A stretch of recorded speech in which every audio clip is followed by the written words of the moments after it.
Hoje é dia 30 de julho de 2024 e este é o verdadeiro episódio 309 do podcast Ubuntu Portugal, o show sobre Ubuntu, software livre e outras cenas. O meu nome é Diogo Constantino e hoje estou aqui com um ilustre campeão olímpico. Olá! Olá! Então, campeão olímpico, muitas medalhas? Nada, porque para ser efetivamente campeão olímpico eu tinha de sair do sofá. E dá muito trabalho sair do sofá, então optei por não ir. E, além disso, chateia-me, é muita gente em Paris, muita confusão, muito barulho, cerimónias de inauguração. E depois, tens de correr e saltar, e pá, não. Sim, tu só fazes os 20 km de caminhada. Exato.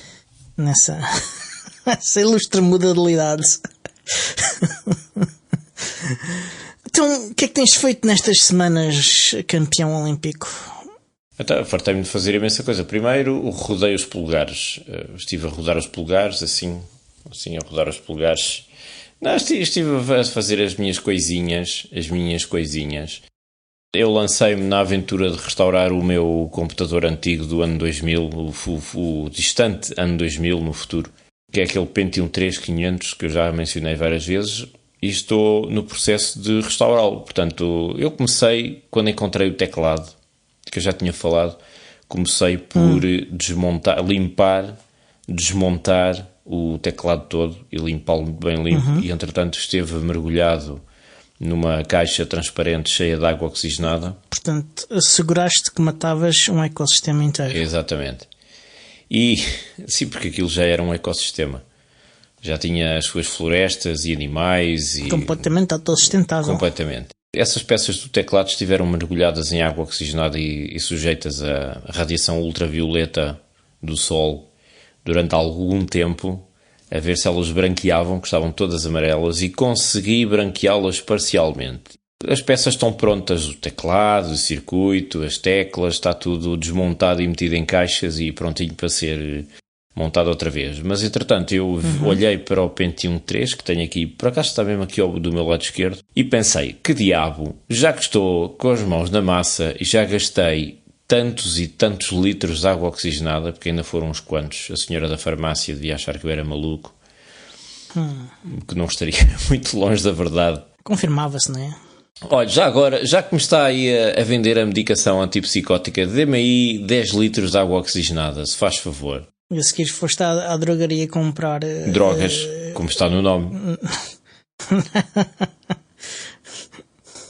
Mas eu olhei para o meu Pentium 3 e a própria caixa, a parte da frente da caixa, como é típico dos computadores daquela época, é feita do mesmo plástico e também já está todo amarelado. E eu pensei, olha, que se lixe, vou fazer isto também. Então arranquei-lhe a parte da frente, desmontei aquilo tudo, lavei, limpei e estou a fazer o mesmo processo. Mas curiosamente, há uma pecinha que fica por baixo de onde era o leitor de disquetes, que é uma pecinha destacável, que é mais um espaço onde tu podes meter mais uma unidade.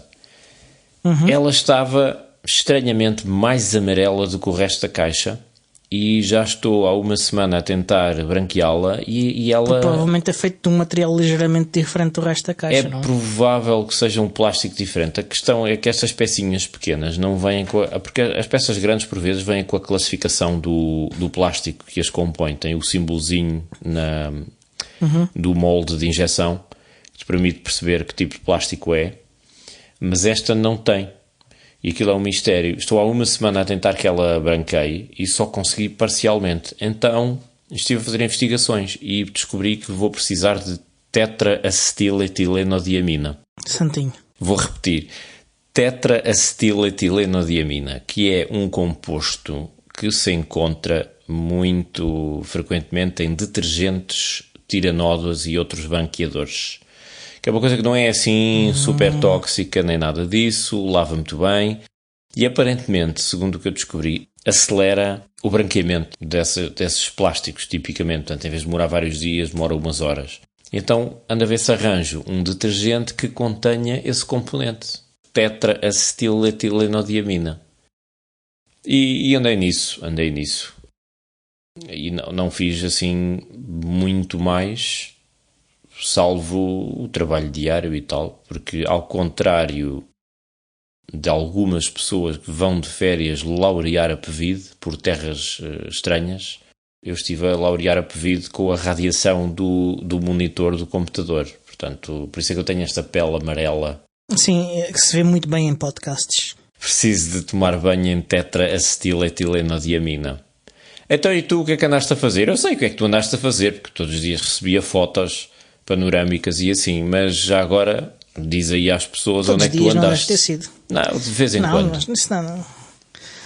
Andei a passear por caminhos de Portugal e talvez de outros Tens sítios. que fazer a música, tens de cantar a canção. Pelos caminhos de Portugal eu vi tanta coisa linda, tanta coisa sem igual. E é por estas e por outras que a Mouse não nos dá um patrocínio.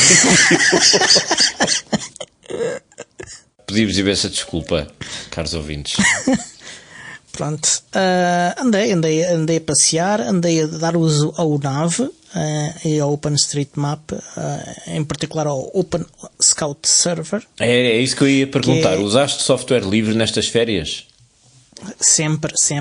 Muito útil o NAV, a safar-me da minha incompetência orientacional. Sempre muito útil.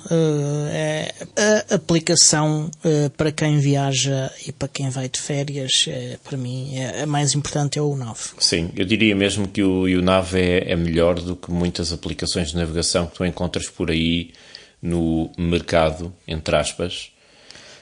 Sobretudo Depende. em Android e iOS e essas coisas. É certamente melhor. Eu prefiro esse instrumento de navegação às aplicações de navegação que tu encontras da Google, por exemplo, por uma razão muito simples. Para quem não conhece o YouNav, por uma razão muito simples, é que os meus dados de navegação são privados. Sim. Aquilo usa GPS para captar a posição, fazer a triangulação da posição do telefone, que é um sistema passivo, portanto não estás a enviar a tua posição para lado nenhum. Estás a receber. Ao contrário do que os filmes fazem crer, os navegadores de GPS não transmitem. Sim, e para transmitirem precisariam de alguma potência, portanto não é por aí que o gato vai aos filhotes. Sim. E se tiveres a capacidade de descarregar mapas previamente, antes da viagem... Sim, com o Open Scout Server. Exato. Tu podes usar a navegação naquela aplicação sem estar a transmitir nada, nem precisar de rede de dados. Portanto, desde que recebas um sinal de GPS, aquilo funciona. O Open Scout Server fornece ao NAV a funcionalidade de utilizar os mapas offline, mas também consegue, pelo que eu percebi, o NAV também tem capacidades para navegar sem fazer queries na internet, que é interessante. E para além disso é uma aplicação que funciona muito bem. Aliás, ele quando utiliza o OpenStreetMap e o OpenRoute Service, que são respeitadores da nossa privacidade, mas se quiserem ir a esse passo extra, pronto, tem essa possibilidade. E está disponível em Ubuntu Touch. Apenas. Enche a Google. Porque o Marcos recusou-se sempre a fazer versões para outros sistemas operativos. Acho muito bem. Eu sinceramente acho que o NAV está a precisar de algum amor. Há algumas funcionalidades de que eu sinto falta para fazer coisas mais simples do que ir daqui a ali. Como por exemplo? Escolher pontos intermédios, que era uma funcionalidade que existia inicialmente e que deixou de existir. Ter mais informação sobre o tipo de estrada em que eu vou navegar e poder filtrar rotas com base nisso. Essa informação não vem do OpenStreetMap? Vem, a informação existe, está lá no OpenStreetMap. Mas o YouNav não filtra isso? Não, faz apenas as coisas mais básicas, por exemplo, é autoestrada ou não. Sim. É caminho pedonal ou para carro ou para bicicleta, paga portagem ou não. Portanto, ele faz algumas dessas coisas, mas eu queria que fosse um bocadinho mais longe. Eu queria que ele pudesse escolher, por exemplo, o tipo de piso. E desde que esteja no OpenStreetMap, sim, ok. Exatamente, e o OpenStreetMap tem muitos desses detalhes, tem mesmo Tanto muitos. quanto sei, o Marcos Costalas é a única pessoa que está a desenvolver a aplicação, certo? É a única pessoa que desenvolveu a aplicação. Até agora ele não tem pessoas a ajudar. Não, ele nunca quis. Sempre quis fazer dele um processo interno. É um projeto de software livre de código aberto ou ele tem o código fechado? É software livre, inteiramente software livre. Aliás, eu de vez em quando olho para o código para perguntar-me a mim como é que eu faria isto. Mas aquilo é feito essencialmente em JavaScript, não é propriamente a minha área. Sim, tu lidas com coisas mais simples, como Perl. Por acaso é muito mais simples. Não é a minha área, não é que eu não saiba JavaScript, sei, mas custa-me sempre começar a trabalhar em JavaScript. Normalmente é sempre porque tenho que e não porque quero. Mas já olhei umas quantas vezes, se calhar um dia que tenha tempo agarro e comecei a fazer pequenas alterações e a experimentá-las. Há outra coisa que eu gostava que ele tenta fazer de uma forma inteligente a detecção do momento em que ele tem de dizer quando é que tens de virar para um lado ou para o outro e coisas desse tipo. E eu gostava de fazer um bocadinho de afinação disso também. Sabes que a maior parte das pessoas que desenvolvem projetos de software livre, de open source, etc., a grande motivação para muitas delas foi: eu preciso de uma coisa que faça uma coisa específica que eu preciso. Sim. Não existe, tem de ser eu a fazer. E é assim que começam, mais ou menos. Ou esta coisa que eu gosto de usar não tem uma funcionalidade que eu preciso, vou acrescentá-la. Portanto, não sei se estás a perceber, estou-te a mandar um recado. Sim. Há outra coisa que eu também gostava de ter, que é poder gravar uma rota. Sim, pois. Quer dizer, eu consigo... Aquilo tem a capacidade de guardar localizações, destinos nos favoritos, sim, não é a mesma mas coisa não é a mesma coisa. Sim. Não, porque às vezes para mim o importante não é o sítio, mas como é que eu quero lá chegar. E eventualmente também como lá chegaste. Também pode ser o caso. Aquilo podia ter uma função de gravação em que tu estás a fazer um percurso e gravas o trajeto. É mais difícil. Que depois poderias partilhar com outras pessoas. Não é impossível. Há aplicações que fazem uma coisa por exemplo, o Activity Tracker, que é uma aplicação de tracking de atividade física. Também uso. Faz algo parecido. Qual é o problema? A aplicação, quando tu tiras de foco, portanto, ou desligas o ecrã ou pões outra aplicação em primeiro plano, ela fica suspensa. Sim, isso é uma coisa que já falámos aqui anteriormente. O Activity Tracker tem essa desvantagem, que é por causa da própria natureza do Ubuntu Touch. Ou seja, como é que se chamava aquelas aplicações que precisavam de... É uma função qualquer no sistema. Sim, em background. É preciso que ela fique a correr em background, ou pelo menos que uma parte dela fique a correr. E isto é algo que está nos objetivos dos developers do Ubuntu Touch. É uma das funcionalidades que nós planeámos para estes 6 meses, desde fevereiro, mas que não me parece que esteja a ser trabalhada ativamente. Mas definitivamente é algo que está muito no nosso objetivo. Em particular estamos a escolher funcionalidades específicas para habilitar aqui. E uma delas é definitivamente o tracking por localização. Não necessariamente GPS, mas localização. Das poucas vezes que usei o Activity Tracker, também achei que aquilo era muito inexato. Não sei se era do telefone que eu tinha na altura. A exatidão dele tem a ver com a precisão do GPS, não tem tanto a ver, que varia um bocadinho. Pois é isso. E se vocês repararem, quando abrem quem utilizar o Ubuntu Touch, não sei, e noutros sistemas operativos deve haver algo parecido, mas em Ubuntu Touch há uma aplicação que é o Sensor Status. Sim. Eu gosto muito de utilizar essa aplicação para verificar se o GPS está a funcionar ou não. O Sensor Status, para quem não conhece, é uma aplicaçãozinha muito, muito simples, com um design muito simples, que no fundo mostra os dados numéricos dos sensores do telefone. Latitude, longitude, inclinómetro, está lá tudo. Acelerómetro, tudo. Todos os sensores standard dos telefones. E ficam logo a saber que sensores é que funcionam e não funcionam naquele aparelho, por exemplo. Sim, pelo menos os que são suportados por essa aplicação. Exato, porque inclusive tens coisas que às vezes aparecem vazias, como altímetro, termómetro. Por exemplo, se não tens, ele não aparece nos dados.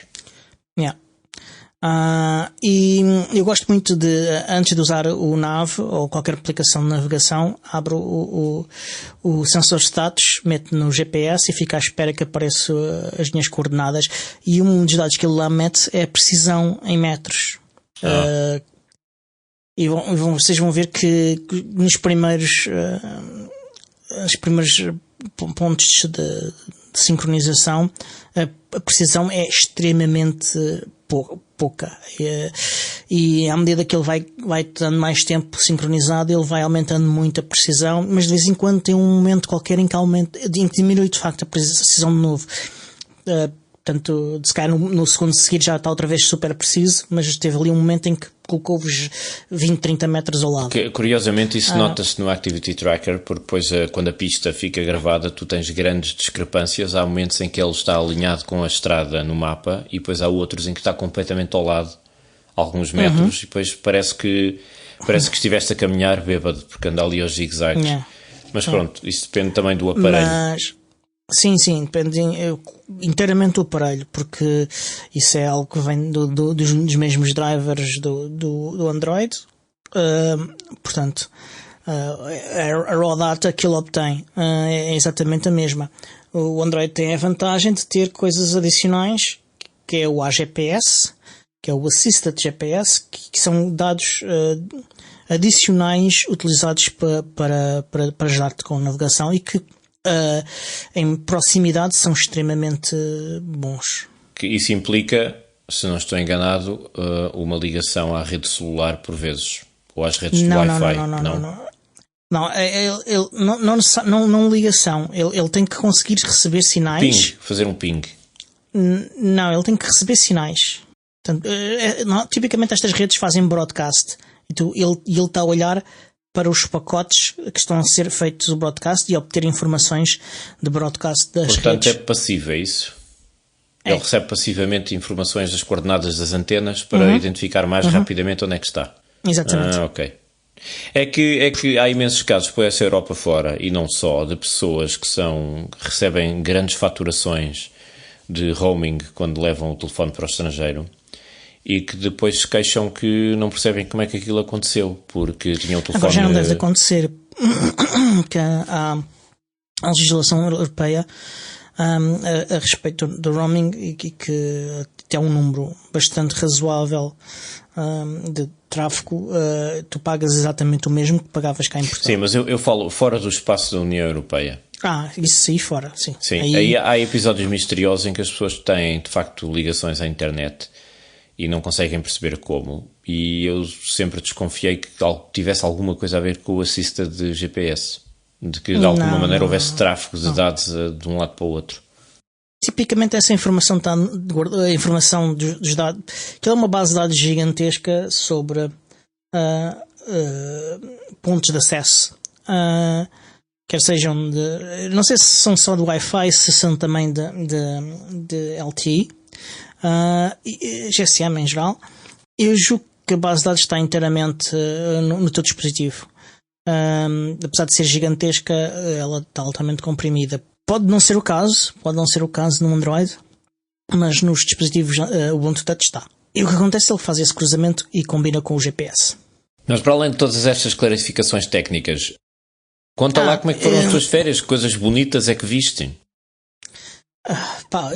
Vi. Pronto. Ok. Tu não queres dizer para onde é que andaste? Pronto, então vamos ser genéricos e vagos. O Diogo andou por belíssimas, com bonitas onde pôde usufruir de terras e de experiências e comidinha. Pronto, é isso. Ok, é isso. Que chato. Está bem. Mais coisas. Mais coisas. Tenho acompanhado vagamente o que se tem passado no mundo de tecnologia. Há aí umas coisas interessantes que já vamos falar. Vagamente? Sim, vagamente. Não tenho estado assim com tanta atenção como de costume. Mas pronto, deixa eu pensar se eu tenho mais alguma coisa para dizer, mas não me estou a ler. Estou de volta a utilizar o Snap do OBS. o Open Broadcast System, que é a aplicação mais usada do mundo para fazer streaming de vídeo a partir num computador pessoal. Isto porque eu estava a utilizar a distribuição anteriormente, a distribuição do Martin Impress, que é um binário compilado estaticamente que tu descarregas e instalas com mais alguns extras para plugins e coisas desse tipo. Basicamente é uma distribuição opinionada de como deveria ser o OBS por omissão. E que é muito boa e que está feita especificamente para o Ubuntu. O que é que acontece? Acontece que eu queria fazer upgrade para 2404 porque estava no 3310. Não era no Nokia, era mesmo no Ubuntu, no 2310 aliás. E o suporte ia acabar-se e eu não queria ficar sem suporte, né? E por isso tinha que fazer upgrade para 2404. E o que é que eu fiz? Antes de fazer upgrade, eu testei o Snap a ver se as funcionalidades do OBS estavam lá, pelo menos as que eu precisava, e estavam. A maior parte delas são iguais, até porque, ao que eu sei, a build utilizada para o Snap é baseada na build da distribuição do Martin, assim como é o pacote para várias outras distribuições de Linux, que é feita a partir desta distribuição para o Ubuntu. E infelizmente a distribuição para o Ubuntu do Martin não há para 2404, o que significava que a minha única opção era usar o Snap. Então não podias compilar um kernel de raiz para isso funcionar tudo direitinho? Isto não é uma questão de kernel sequer. Eu tinha de fazer build era do OBS, só que eu não estava para fazer uma coisa dessas. Isso é uma trabalhar. Então, mas que mal é que tem compilar um bocadinho? Compilavas um bocadinho? Não. Eu só compilo por relações profissionais. Esta frase fora de contexto ficava tão mal. Mas pronto, isto significa também que já estou a correr 2404 nas máquinas que tinha 2310. Estou bastante contente. Não sei se já fizeste esse upgrade.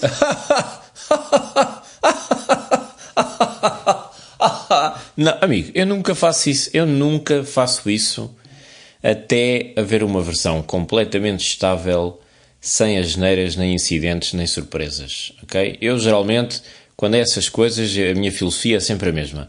Vão andando à frente, eu já vou lá ter. Repara que já saiu. Ou não saiu nada. Se tivesse saído, eu já tinha recebido. Quando chegar ao ponto 1, eu trato disso. Faltam uns dias, pá, 15 dias. 15 dias? Para aí, sim. Não sabia que era. Pois é, agora pois. Quando chegar à versão ponto 1 do 2404, eu já lá vou. Até lá, quietinho, sugadinho, okay. Como a Nespra, que estava deitada, veio uma velha e comeu. Outra coisa. Pronto. Ok. Tenho a dizer que estou contente. Não me estou a lembrar de nenhum problema que eu tenho ainda. Todos somos diferentes e usamos aplicações diferentes e temos necessidades diferentes. Sim. E às vezes pode haver alguma coisa que borrega do meu lado e que do teu está perfeito, não é? Nunca sabemos. Sim. Aliás, mesmo que seja a mesma aplicação, é normal que borregue do teu lado. Tens tanta graça. Mas vamos embora. Mas pronto, tens aí algumas notas que queres ainda mencionar? Umas notas do Dr. Miguel ou do Professor Miguel? Temos obrigatoriamente que falar do espetacular evento que marcou as nossas vidas nos últimos tempos e que deu que falar em toda a comunidade. Estamos a falar de quê? Do Joe Biden? Não. Dos Jogos Olímpicos? Também não. Estamos a falar... Já falamos até. Estamos a falar daquelas palavrinhas que toda a gente ouviu nas últimas semanas. CrowdStrike. É só uma palavra. É uma junção de duas palavras. Crowd e strike, portanto, ataque da multidão. E então, eu ainda estive a indagar pessoas e comunidades no Mastodon e estive a indagar outras pessoas no Telegram e uma das pessoas que eu indaguei foste tu, o que me permitiu esclarecer algumas coisas que eu não tinha percebido bem sobre o que é que aconteceu. Mas resumindo, a CrowdStrike tem um produto para Windows que é Não é só para o Windows. É para várias plataformas, mas aqui o problema foi com o Windows, vamos focar-nos no Windows. Um produto que é uma coisa para proteção contra malware, é um antivírus, é uma espécie de proteção do sistema, etc, etc. Sim. Deixa-me só. Ele tem essa funcionalidade de antivírus clássico, mas ele também o que ele faz também tem capacidade de fazer, e é um dos motivos pelo qual isto acabou por acontecer. Ele tem uma capacidade de análise de todo o sistema operativo em tempo real e de detectar atividade anómala. E com base em regras sobre o tipo de atividade anómala que está a ocorrer, ele pode explotar algumas ações automáticas ou avisar operadores humanos e sugerir-lhes ações específicas para reagir a possíveis ataques. Sim, portanto, é um software que permite dizer atenção que isto cheira a esturro. Pronto, tudo bem. Outra coisa importante, ele é bastante popular fora de Portugal e é muito caro, que é um dos motivos... Por isso é que é muito popular fora de Portugal, porque em Portugal ninguém consegue pagar aquilo. Quase ninguém, sim. Aqui a malta desenrasca. Para atalhar de foice, e para resumir, para as pessoas que estão a ouvir isto, eventualmente, no distante ano de 2050, quando nada do que nós dissermos neste episódio fizer sentido, porque já não é um evento corrente, breve resumo. As pessoas que trabalham na CrowdStrike lançaram uma atualização do programa diretamente para milhões de máquinas em todo o mundo que estavam a usar. Deixa-me avisar, só adicionar mais uns dados. Eles têm muitos tipos diferentes de atualizações, ou se calhar alguns tipos diferentes de atualizações. A atualização que eles lançaram foi uma atualização de emergência, que tipicamente tem o objetivo de reagir perante um problema conhecido que está a acontecer. E o que é que acontece? Isto falando para as pessoas do futuro. Vocês depois pesquisem nos arquivos da Torre do Tombo, vão lá encontrar uns pergaminhos onde falam disso. Acontece que essa atualização, não sei por que razão, fez com que muitas máquinas equipadas com algumas versões do Windows engripassem e iam ter o ecrã azul. Sim. Mais uns dados. O que aconteceu foi que a aplicação tentava escrever numa zona de memória que não estava alocada. Isto tipicamente provoca um crash. Como a aplicação estava a correr com privilégios máximos, estava a correr no kernel space, no ring 0, ele, em vez de crashar apenas a aplicação, crashava o sistema operativo. Pronto.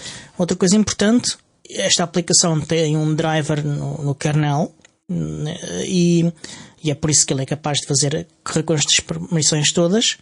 E esse driver está assinalado no boot do Windows como sendo indispensável para o sistema terminar o boot. Portanto, o que é que acontecia? O sistema arrancava, ou começava a arrancar, chegava à altura de carregar aquele driver, o driver crashava, o sistema operativo crashava, dava um ecrã azul. E a parte engraçada disto tudo é que, apesar das pessoas, os utilizadores comuns, as empresas, essa malta toda, tentar reiniciar, aquilo ia sempre dar ao mesmo problema, certo? Pronto. Sim, sim. Houve alguns casos, segundo o que eu ouvi dizer, de pessoas que reiniciaram o computador aí umas 15 vezes, até umas 15 vezes seguidas, e aquilo lá voltava ao normal, mas acho que era porque recebia, entretanto, uma atualização que corrigia o problema, se não estou enganado. Mas pronto, isso são outros 500. Eu vi coisas a passar sobre isso, não tive tempo de verificar qual era o motivo pelo qual isso aconteceu. Mas enfim, aconteceu isto, muitas empresas, aeroportos, sistemas críticos, hospitais, etc., pararam, porque estava tudo dependente de máquinas com Windows. Uma parte da comunidade Linux, não toda, mas uma parte riu a valer, achou muita graça, etc, etc. E eu pus-me a coçar o queixo, de acordo também com outras discussões que tive no Mastodon, comecei a pensar assim, isto poderia acontecer com sistemas GNU Linux? A resposta é sim, mas... Yeah. Aliás, a resposta ainda é um bocadinho mais nuance ainda, que é, já aconteceu, mas... Pronto, era aí que eu queria chegar. E de facto surgiu essa pergunta: será que isto teria acontecido com sistemas equipados com GNU Linux? Talvez. A minha percepção, pode estar completamente errada, é que mesmo que isto acontecesse, imagina CrowdStrike correr em Red Hat, por exemplo, o que é comum. Mesmo que isto acontecesse... É o cenário mais comum até. Porque eu explico qual é o cenário. O Red Hat é um sistema enterprise, portanto são grandes empresas tipicamente que usam, não apenas grandes empresas, mas é frequente que grandes empresas usem, e tipicamente são empresas que têm algum dinheiro, porque o licenciamento de Red Hat é do mais caro que há em termos de Linux. E tipicamente são essas empresas que acabam por ter também capacidade de pagar pelo CrowdStrike. Então, mas se é tão caro é porque deve ser muito bom, certo? E é de facto. Nós estamos aqui a tentar arranjar um patrocínio de Red Hat. Nunca vai acontecer. Red Hat patrocina o podcast. Já que gastam dinheiro com CrowdStrike, porque não? Não, mas agora a sério, a ideia com que eu fico, e pode ser completamente errada ou não, porque depois também depende das distribuições, há aí muita variedade, é que mesmo que isto acontecesse em sistemas GNU Linux, os sistemas estão desenhados de tal maneira que tens salvaguardas e soluções para que isso não aconteça. Ou seja, se há uma falha quando aquilo inicia o sistema e a coisa borrega, dá para o torto, tu podes sempre recorrer alternativas. A primeira coisa que me ocorre, falando do Ubuntu e de outros sistemas parecidos, é que tu tens o Grub, que te permite ir para uma versão anterior do kernel e remediar a situação, nem que seja para... Sim, mas isso existe, mas também não existe necessariamente. E para sermos honestos e justos, o Windows também tem algumas dessas funcionalidades e aliás, uma dessas funcionalidades que permite arrancares em modo de não sei se é de emergência, é um nome assim de género, e isso permitiu a muita gente arrancar o Windows sem ter esses drivers todos carregados e chegar lá e apagares a atualização e a seguir rebootares no modo normal do Windows e o Windows funcionava normalmente. Porque é que essa não foi a solução adotada pela maior parte das instituições? Foi a primeira. Não sei se foi adotada pela maior parte das instituições ou não. Sei que foi rapidamente detectada por pessoas da comunidade e amplamente divulgada nos social media por pessoas com mais conhecimento técnico. Eu vi muitas pessoas a elencar passo a passo o que se tem que fazer. Qual é o problema disto? Isto implica que tu tenhas acesso físico à máquina. A maior parte das máquinas são utilizadas ou por pessoas que não percebem nada de informática, e pedir uma coisa destas a uma pessoa que não percebe nada de informática já não é assim tão fácil. E há também muitas máquinas que estão a correr sem utilizador físico, portanto eles têm uma conta de utilizador, mas não são operadas por um humano, são operadas automaticamente. E que estão, se calhar, em espaços geográficos muito amplos. Pois, por isso é que demorou tanto tempo a corrigir. Nesse caso, os grandes heróis desta história toda acabam por ser os técnicos que tiveram mesmo de ir fisicamente às máquinas. Sem dúvida. Houve muita gente a trabalhar muitas horas para recuperar a operacionalidade de serviços, sim. Ainda a propósito disso, para além de merecerem uma salva de palmas e canções à janela, como se fez com os médicos durante a pandemia, e que os enfermeiros, sim. Eles foram bem recompensados por isso, porque os parceiros... Tu já estás a rir porque já sabes o que é que eu vou dizer. Mas nós vamos deixar links nas notas para estas coisas todas. Mas os parceiros da CrowdStrike que estiveram ali 48 horas sem dormir a comer sandes e a reparar servidores e computadores... Achas Marias e copos de água, pá! Receberam como é que se diz voucher em português? Um voucher. Um voucher, eu detesto esta expressão. Adoro isto. Um brinde, um cartão, um brinde, uma porcaria qualquer de $10 para da Uber Eats. Portanto, eles receberam um brinde de $10 da Uber Eats como compensação. Foi a CrowdStrike ofereceu a essas pessoas um voucher de $10 da Uber Eats. Alguns não, aos clientes não, mas... Sim.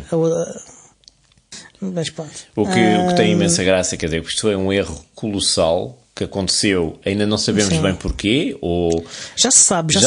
Eles não testam o software, ou testam mal, ou não testam para todas as distribuições. O que é que está aqui a passar? Ok. O que já se sabe é que isto é um episódio inteiramente dedicado a Windows na prática, não é? Não, isto é um episódio sobre o Ubuntu, e que nós, a partir do ponto de vista Ubuntu, estamos a sentir a vergonha alheia de outros sistemas operativos. E é um bocadinho para rir um bocadinho, para dizer assim, o Ubuntu é melhor. Pronto, é basicamente eu acho que não é para rir, porque isto já aconteceu com outros sistemas. Eu ainda quero voltar a esse ponto. Sim, vamos falar do Red Hat, sim. Não só do Red Hat, quero falar também de outras coisas ainda relacionadas.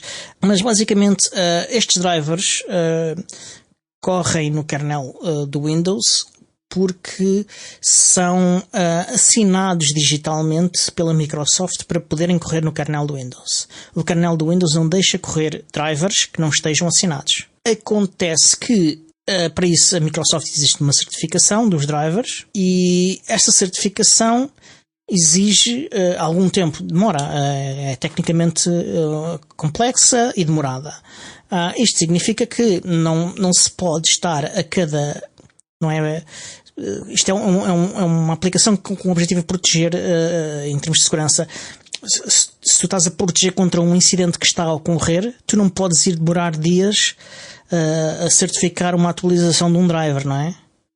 Não é uma coisa, não é um workflow que seja válido para uma situação deste tipo. E é este o tipo de situações para a qual o CrowdStrike é útil e serve. Portanto, por ser uma situação de emergência, saltou por cima das verificações habituais, é isso? Não. O que aconteceu foi que foi criado um sistema que, dentro desse próprio driver, que faz com que o driver consiga interpretar uma linguagem que eu não sei bem se é de facto de programação, se apenas se descreve coisas, e que permite a esse driver obter configurações extra e agir perante coisas novas. Portanto, é como se fosse uma definição de vírus dos antivírus, mas um bocadinho mais elaborada que isso.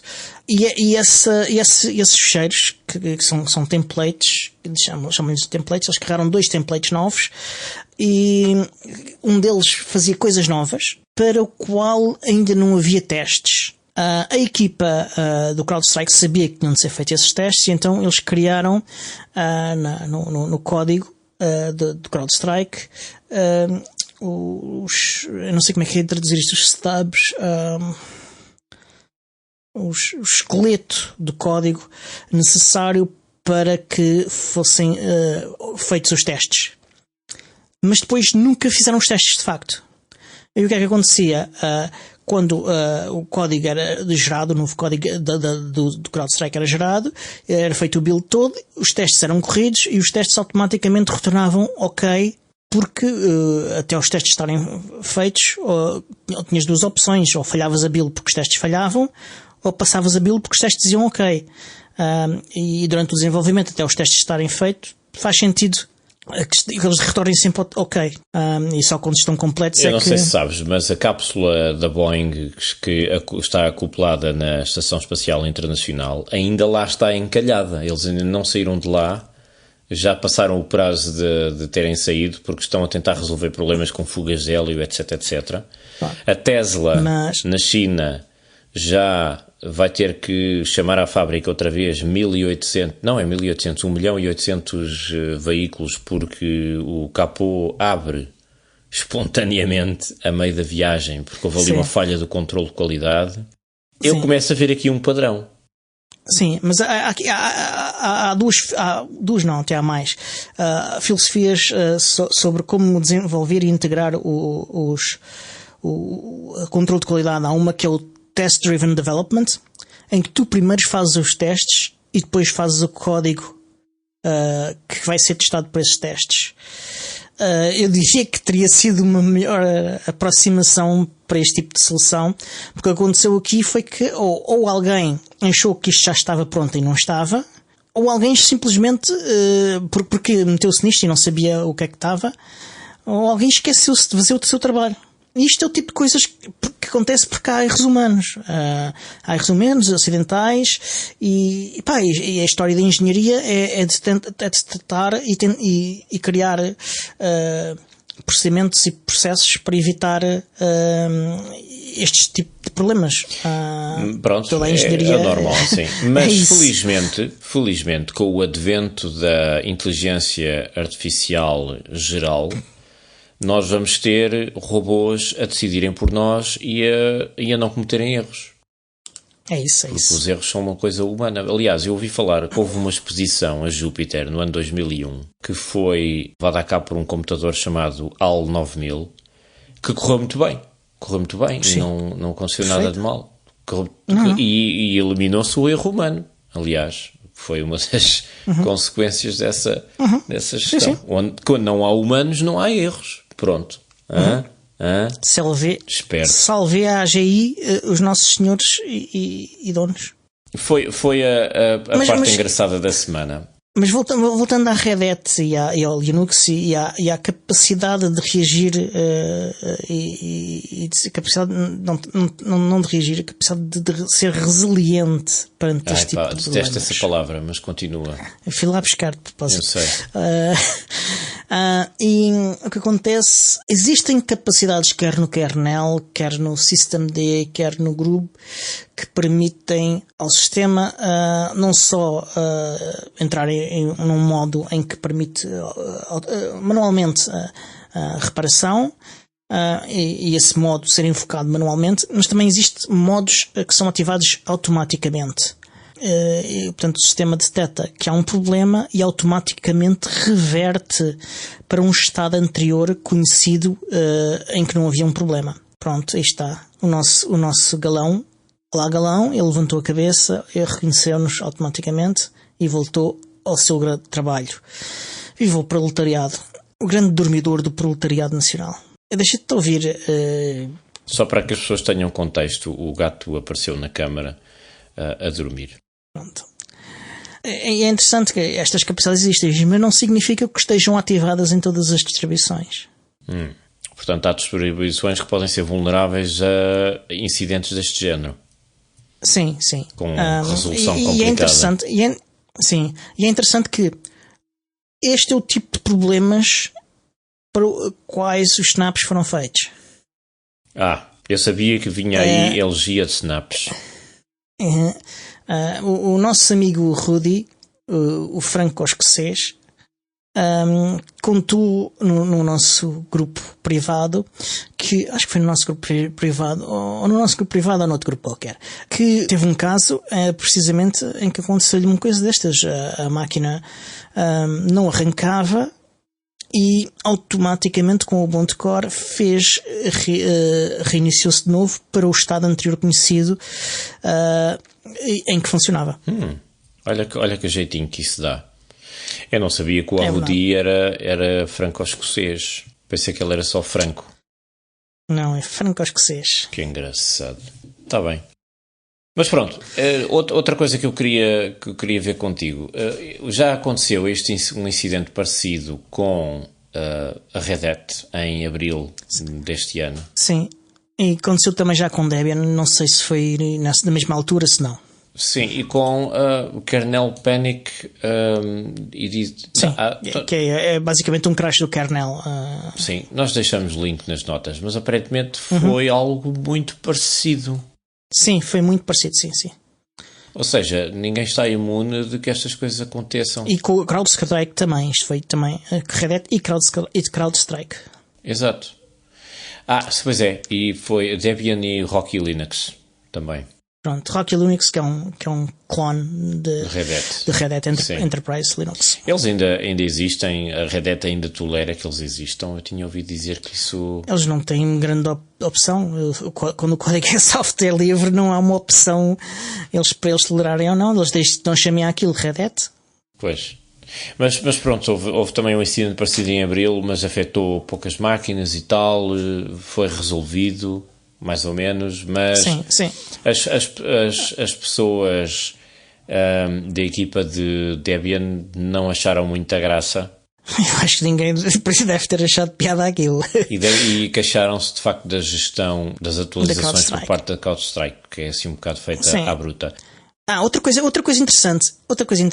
Muita gente criticou o facto de eles fazerem o push logo para milhões de utilizadores. Eles fizeram porque era uma situação de emergência e que era um tipo de atualização especial que, se tivesse sido convenientemente testada, provavelmente havia mais vantagens em correr esse risco do que não. Porque é para reagir a um incidente que está a acontecer. A alternativa a isto, que se faz em situações em que se pense que não há vantagem em fazer isso, obviamente, é fazer lançar os updates, mas só disponibilizar a alguns utilizadores de cada vez. Para não afetar tantas máquinas em simultâneo. De uma vez, e receber sinais de métricas dessas máquinas a dizer, ok, isto está a correr bem. Certo. E isso é importante que as pessoas compreendam que isto só funciona porque se recebe métricas dessas máquinas. Quando vocês têm medo que as máquinas telefonem de volta ao fabricante, pensem, ok, há problemas dependendo dos tipos de dados que estão a ser transmitidos. Quer dizer, se estiverem a transmitir o que é que eu estou a ver na internet, é um problema. Agora, se estiverem a dizer, tudo bem, eu fiz um reboot e foi bem sucedido. Queria só relembrar que essas coisas em português se designam com uma palavra grega, ou duas palavras gregas: telemetria. Medição à distância. Yeah.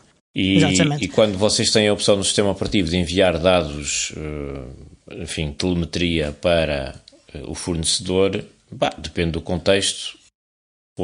Eu, por exemplo, se tenho uma máquina importante, falando do caso específico da Canonical, se tenho uma máquina importante da qual dependo, em que inclusive tenho ativado o Ubuntu Pro, sim, ativo a telemetria para mandar estatísticas não com granularidade muito baixinha e só com os aspectos técnicos, como é óbvio, não lhes vou mandar dados pessoais nem nada disso, para eles também não retiram, ajudar ao desenvolvimento.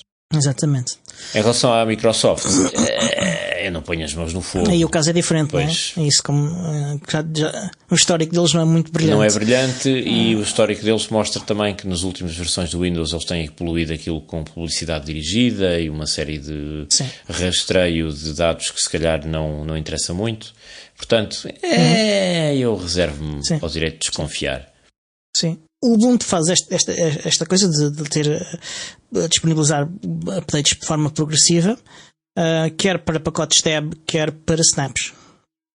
Se bem que é muito mais evoluída a funcionalidade nos pacotes snap. Sim, e por isso é que eu sou sempre o último a receber as atualizações. Quando toda a gente diz, eu já recebi, o meu já funciona, e eu fico ali pendurado à espera, às vezes 24 a 48 horas. É assim Canonical, é assim. Um aspecto muito importante destas confusões todas, que também tem a sua graça, é cómico mesmo, é que apesar da Microsoft não ser diretamente responsável pelo incidente, como foi inicialmente reportado, de facto o problema veio da CrowdStrike.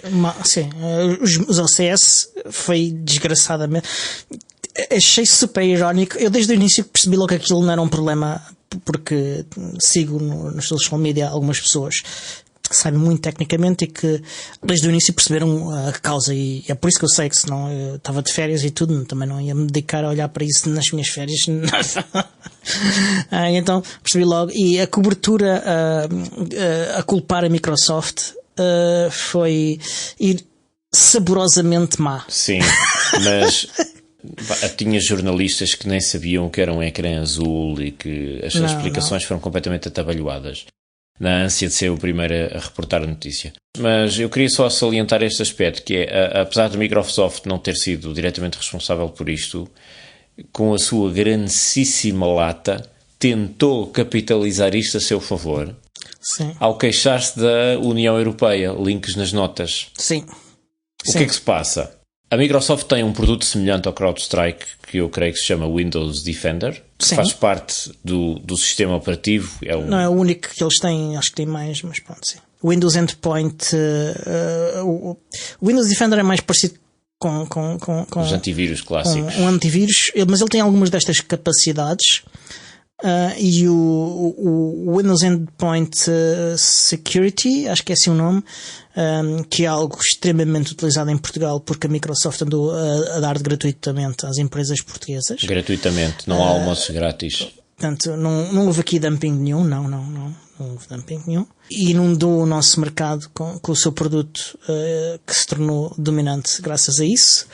E em troca da Microsoft poder ter estes produtos com as capacidades avançadas que tem, e tem de facto, e quando os antivírus e softwares anti-malware dos concorrentes começaram a perder acesso às permissões necessárias para serem capazes de ser competitivos, eles queixaram-se à Comissão Europeia. Como remédio para isto, em termos de competitivos, a Microsoft foi obrigada a garantir o mesmo tipo de acesso.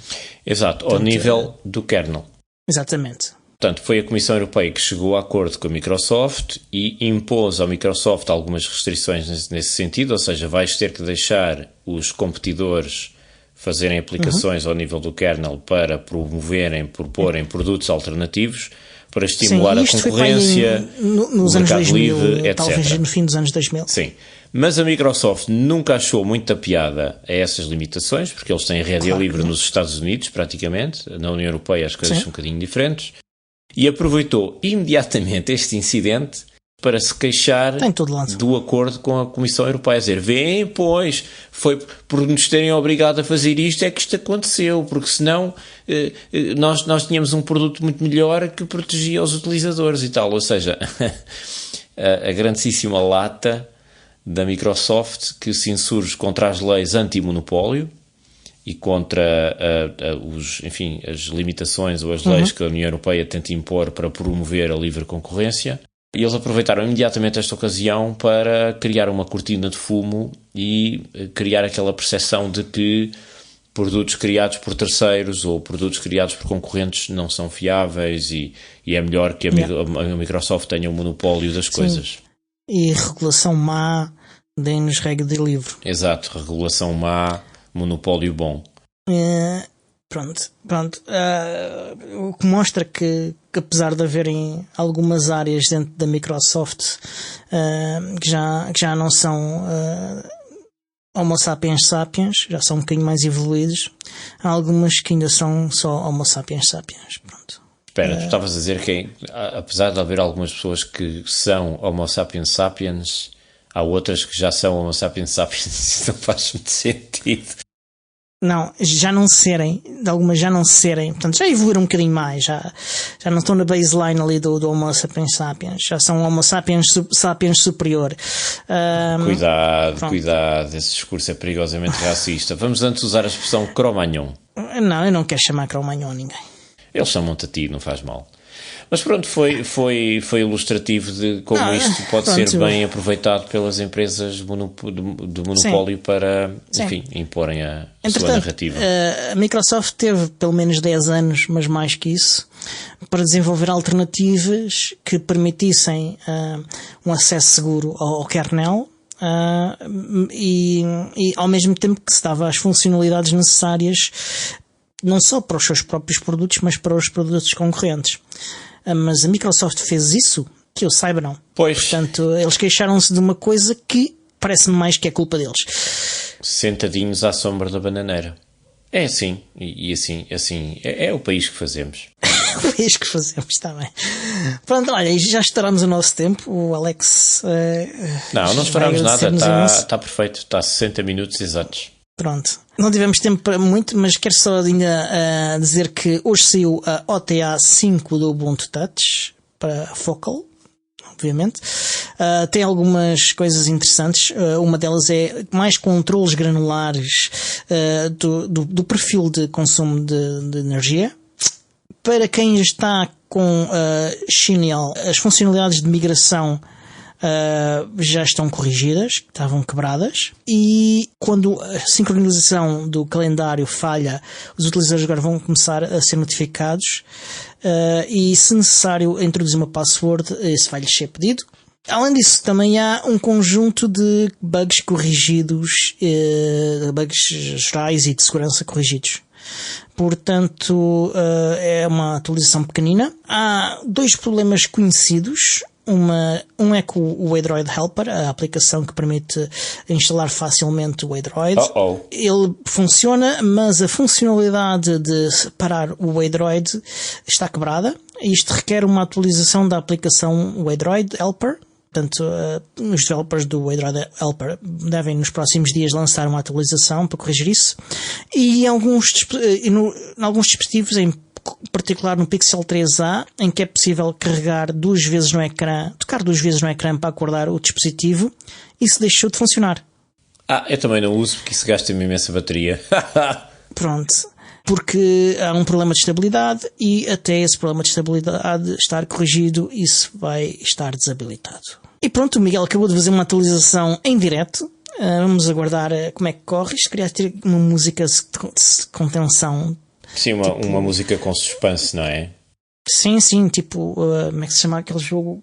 Quem quer ser milionário? Tinha uma música muito interessante que eles punham de background. Não digas essa música porque eu vou ter que depois meter isso em pano de fundo e o YouTube censura-me o vídeo. Pois, mas vai ter uma música genérica de tensão e suspense, pronto. Ele está a atualizar, continua a atualizar. Bem, isto não vai, como é que te sentes? Não vai aparecer antes do fim do episódio. Depois ficam a saber para a próxima. Não, agora aguardamos. Não percebes nada de construção de narrativas e de marketing. Eu vou-te explicar. As séries que têm sucesso, tipo Game of Thrones e coisas assim... Mas agora a gente vai de férias, meu.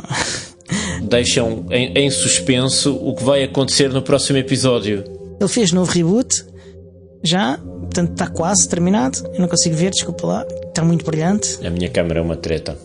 Quando é que compras uma webcam decente? Quando tiver dinheiro. Só tenho dinheiro quando tiver o patrocínio da Mauser. Ora, já se vê as letras a dizer Google. Agora não dá para tirar isso. Eu queria tirar isso. Agora diz, tens de pedir ao Saraswat. Beports. Não. Ruben Carneiro, ele é que costuma fazer estas imagens. É? No Beports. Olha que fixe. E é fácil de fazer isso? Não sei, tens de lhe perguntar porque eu não faço ideia. Eu queria pôr uma coisa com o logotipo do Ubiports ou coisa assim. Tipicamente o que ele faz. E pronto, já está. Atualização terminada com sucesso. Eu não sei se isto é o OTA 5. Como é que eu sei? Vais às definições. Deixa lá ver. Apropos, número da versão 911. Definições. Isto deve estar. Já tenho outra atualização disponível também. Vais às definições e acerca. Pois é o que eu estou a fazer. SEO Software. OS Update. Eu estou em Devil. Pois, eu estou em Devil. Então já tenho. Haja coragem. A quantidade de vezes que eles brincam o Devil. Eu não aconselho a ninguém, mas pronto. Resta então dizer que este show é produzido por Diogo Constantino, pelo Miguel, pelo Tiago Carrondo e é editado pelo Alexandre Carrapiço, o Senhor Podcast. E até para a semana. Tchau.